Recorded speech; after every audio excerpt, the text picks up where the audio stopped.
E aí, pessoal, beleza? Bom, a aula vai ser rápida, tá? Pra gente não ficar enrolando muito, né? E percebi que pouca gente fez os formulários, pouca gente mesmo, tá? Muito pouca gente. Desse jeito fica difícil, né, pessoal? Só 3 responderam o formulário e uma pessoa me mandou por foto, né? Que fez no caderno, que também pode, vocês sabem que pode, né? Mas 3 pessoas é muito pouco. Então, por isso, eu não vou fazer a correção e vou deixar o formulário aberto mais um tempo, tá?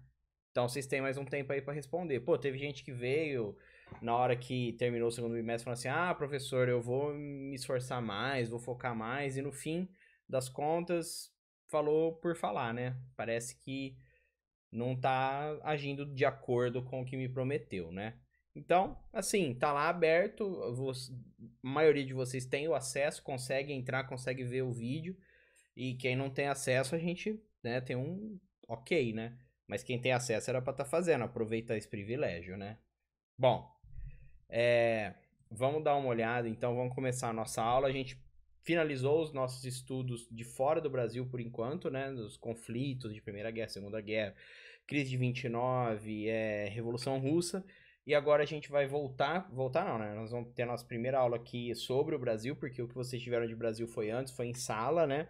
E a gente vai começar já vendo direto aqui o governo de Getúlio Vargas, tá? Um dos presidentes do Brasil, né? Ele é o presidente que mais tempo governou o Brasil, certo? Porque ele também foi um governo ditatorial em certo tempo, né?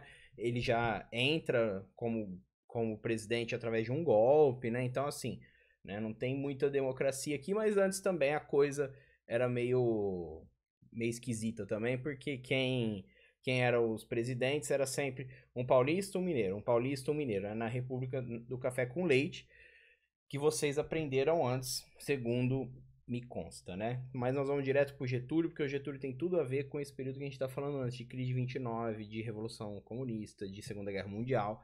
Então é interessante a gente ver isso agora, tá?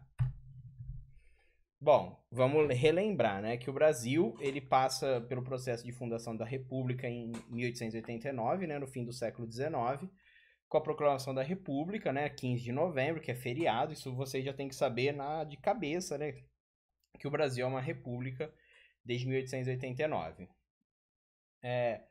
Os anos seguintes, primeiramente, a república foi militar, né, com marechais, generais, etc., e depois civil, mais marcada por esse poder, né, que pertencia a uma oligarquia, ou seja, poucas pessoas e pessoas poderosas e ricas, né? No caso, pessoas de Minas e pessoas de São Paulo, da oligarquia rural, tá? Depois de um período dessa alternância de poder, né, chegou ao poder através de um golpe, a Revolução de 30, né, tirando do poder Júlio Prestes, o Getúlio Vargas, que aí vocês estão vendo na imagem esse rapaz do centro aí, meio baixinho, né? Que tá usando aí uma roupa militar. Bom, quando ele entra, pessoal, a gente viu aí que foi uma chamada Revolução de 30, né? Um golpe, tá, gente? Não foi por eleição nem nada, porque viu-se também que por eleição não ia se chegar a lugar nenhum, né? Ia ficar sempre nas mãos dos paulistas e dos mineiros. Os votos eram de cabresto, havia fraudes e tudo mais que você imaginar. E aí eles. Vem Getúlio, ele é gaúcho, ele vem com apoiadores, com tropas junto, e depõe o presidente que está no palácio lá no Rio de Janeiro, que era a capital do Brasil na época, tá? Então, uma das primeiras atitudes dele, que é também uma das primeiras atitudes de governos ditatoriais, é fechar o Congresso, né, gente? Fechar a Casa de Leis, porque as leis não suprem o que eles acreditam ser a necessidade nacional ou a necessidade própria do ditador que está entrando lá, né? Então, ele fecha o Congresso num sentido de que uma nova Constituição deveria ser feita pelo governo provisório, eles iam elaborar essa Constituição para depois ser feitas novas eleições, tá? Governos ditatoriais costumam chegar ao poder assim, né? Falando que precisam moralizar a política novamente, fazer uma nova constituição, porque a anterior tá tudo errada. E aí nós vamos ficar, eles falam sempre assim, nós vamos ficar só um pouquinho aqui no poder, daqui a pouco a gente tem eleição de novo e a gente devolve o poder porque a gente é muito bonzinho, né? Normalmente governos ditatoriais têm essa pegada, essa fala, né? O Getúlio não foi diferente. É, então, esse novo governo era o governo provisório, né? Porque ele é provisório, a coisa provisória é a coisa que logo vai mudar, né? A coisa que não é permanente, certo?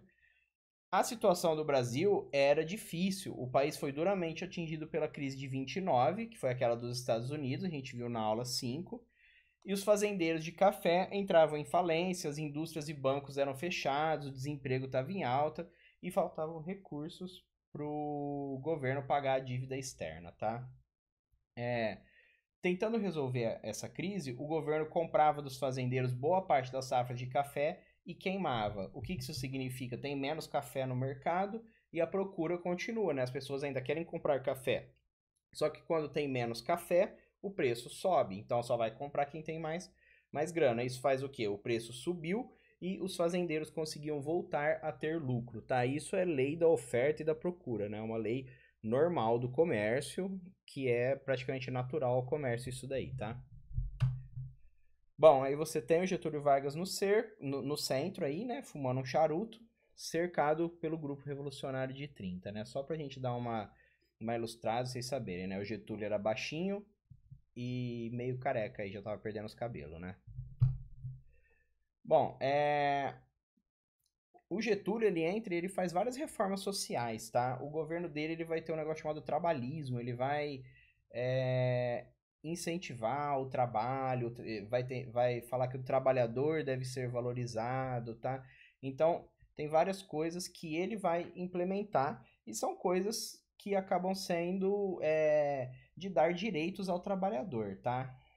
Então, assim, ele vai criar um Ministério do Trabalho com direitos e leis trabalhistas para os trabalhadores, como salário mínimo, limite de jornada de trabalho de 8 horas, férias e descanso semanal remunerado, regulamentação do trabalho de menores, porque não tinha nenhuma regulamentação, de mulheres também, e direito à aposentadoria, pessoal. Então, ó, vocês veem que antes disso tudo, o Brasil estava numa situação de que o patrão que negociava direto com o trabalhador, né?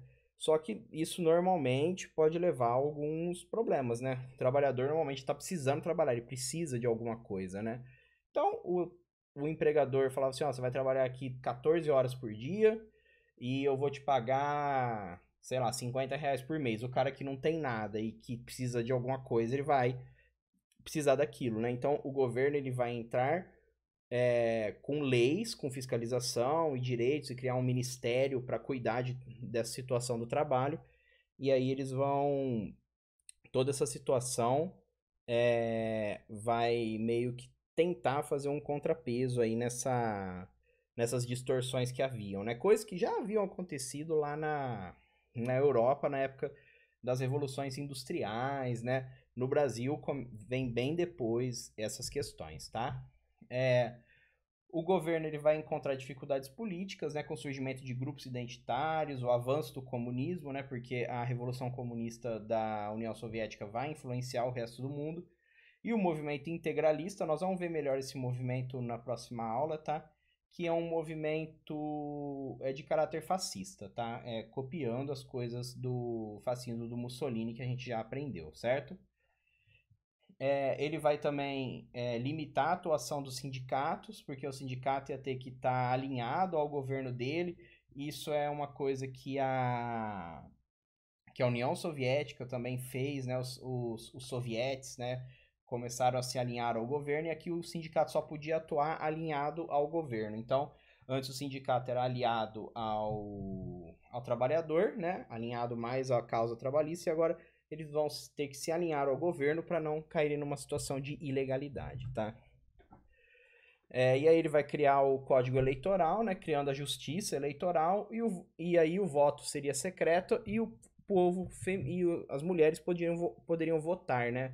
Ou seja, 40 anos depois da proclamação da República que a mulher conquista o direito de votar. Isso foi depois de muita luta, né, movimentos, etc., que a mulher poderia votar. Antes disso, a mulher era menos cidadã do que o homem, né? Bom, em 32 acontece a Revolução Constitucionalista, certo? Porque o Getúlio entrou lá falando que ia fazer uma Constituição, a Constituição desde 30 não saía, passou 31 não saía, chegou 32 também não. Os paulistas resolvem fazer Revolução Constitucionalista foi em julho, é feriado aqui, né? 9 de julho. Eles se levantam em revolta, querendo uma constituinte, que é uma comissão para fazer a Constituição, porque o governo provisório estava no poder, somente até essa aprovação da nova Constituição. Lembra que os paulistas estavam ressentidos, né, gente? Porque os paulistas estavam ativamente no poder lá na República do Café com Leite antes do Getúlio chegar. Então eles falaram assim, pô, meu, o cara não sai daí, a gente não vai voltar pro poder nunca, basicamente, né? Então eles começam a exigir, pô, faz logo essa Constituição, vamos ter eleição e vamos ver o que vira aí pra frente. Então eles vão exigir do Getúlio essa aprovação da Constituição, né? E nisso eles se levantam em armas, tal. O movimento revolucionário de 32 ele vai ser completamente as tropas do governo vão derrotar tudo. É uma derrota militar para São Paulo, mas é uma derrota política, porque o Getúlio depois disso ele vai fazer a Constituição, que vai sair alguns anos depois, tá? Em 34. Aí tem um cartaz, né? Você tem um dever a cumprir, consulte a sua consciência, né, do movimento revolucionário de 32, né, para as pessoas irem às ruas e exigirem a Constituinte. Então, em 34 vem a Constituição, que foi aprovada e trazia os seguintes pontos: eleições diretas para as câmaras dos vereadores, assembleias, Câmara e Senado Federal. Confirmava o voto feminino, confirmava o voto secreto. O ensino primário era gratuito e obrigatório, né? Um avanço aí na área da educação. Proibia diferenças salariais baseadas na discriminação por sexo, idade, estado civil e nacionalidade. E criava a justiça do trabalho, né? Para que os trabalhadores tivessem os seus direitos garantidos em tribunal mesmo. E aí, o Getúlio ele é eleito indiretamente, né? Ou seja, não foi voto direto ainda, não foi a população votando. Ele seria presidente até janeiro de 38, ou seja, ele ficaria mais 4 anos no poder e aí novas eleições seriam realizadas. Depois da aprovação da Constituição, o governo não era mais provisório e se tornava um governo constitucional, tá? Aí a gente já tá chegando no fim da aula, tá? O Vargas ele vai utilizar bastante o rádio e ele vai criar o Programa Nacional, que é basicamente... talvez vocês não conheçam, porque a gente ouve pouco rádio hoje, né? Mas até uns anos atrás, não sei se ainda tem, sinceramente, não sei.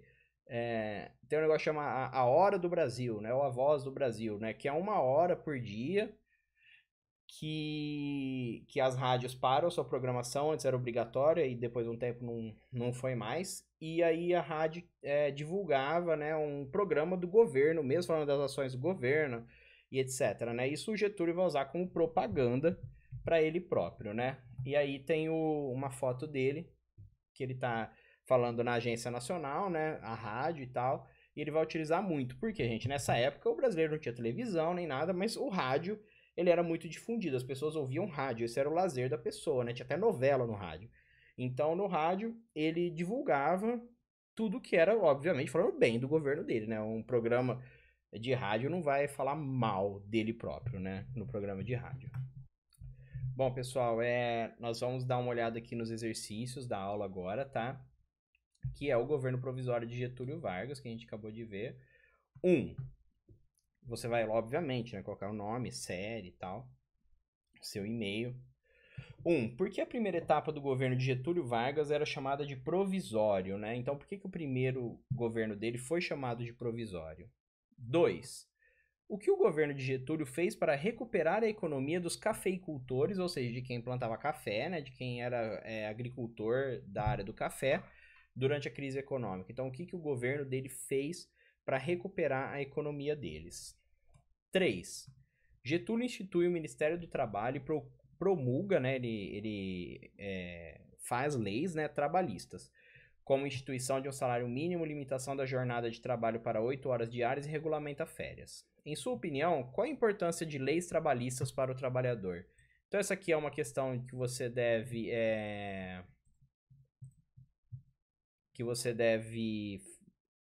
colocar sua opinião, tá? Mas assim, né? Não é para escrever acho legal, né? Para você colocar uma opinião embasada, pelo amor de Deus.